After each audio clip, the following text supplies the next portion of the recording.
നിന്റെ ജീവിതത്തിൽ ഇന്നത്തെ ക്ലേശം, മുറിവ്, സങ്കടം സൗഖ്യപ്പെടാൻ ചെയ്യേണ്ട വളരെ പ്രധാനപ്പെട്ട കാര്യമാണ് ഏത്? പറഞ്ഞേ.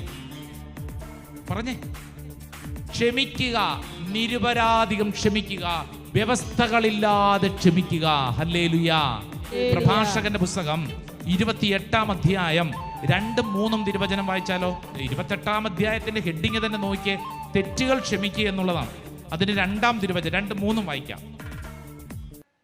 അയൽക്കാരന്റെ തിന്മകൾ ക്ഷമിച്ചാൽ നീ പ്രാർത്ഥിക്കുമ്പോൾ നിന്റെ പാപങ്ങളും ക്ഷമിക്കപ്പെടും. കണ്ടോ, വചനം പഠിപ്പിക്കുകയാണ്.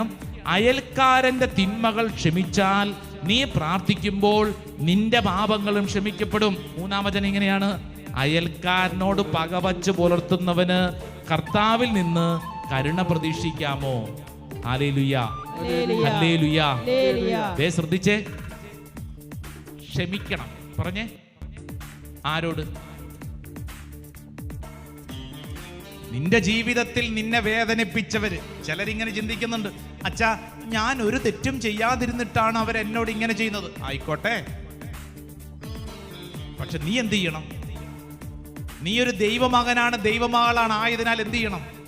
ക്ഷമിക്കണം. Hallelujah, hallelujah.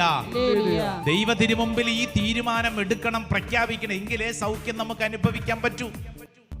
ആന്തരിക സൗഖ്യം അനുഭവിക്കണമെങ്കിൽ ഒരു വ്യക്തി എടുക്കേണ്ട ഏറ്റവും പ്രധാനപ്പെട്ട നിലപാടാണ് പ്രഭാഷകന്റെ പുസ്തകത്തിൽ പഠിപ്പിക്കുന്നത്. നീ ക്ഷമിക്കാൻ തയ്യാറാവണം. അടുത്തിരിക്കുന്ന ആൾക്കൊന്ന് കൈ കൊടുത്തോന്ന് പറഞ്ഞ് ക്ഷമിക്കാൻ തയ്യാറാവണം. Hallelujah, hallelujah, hallelujah.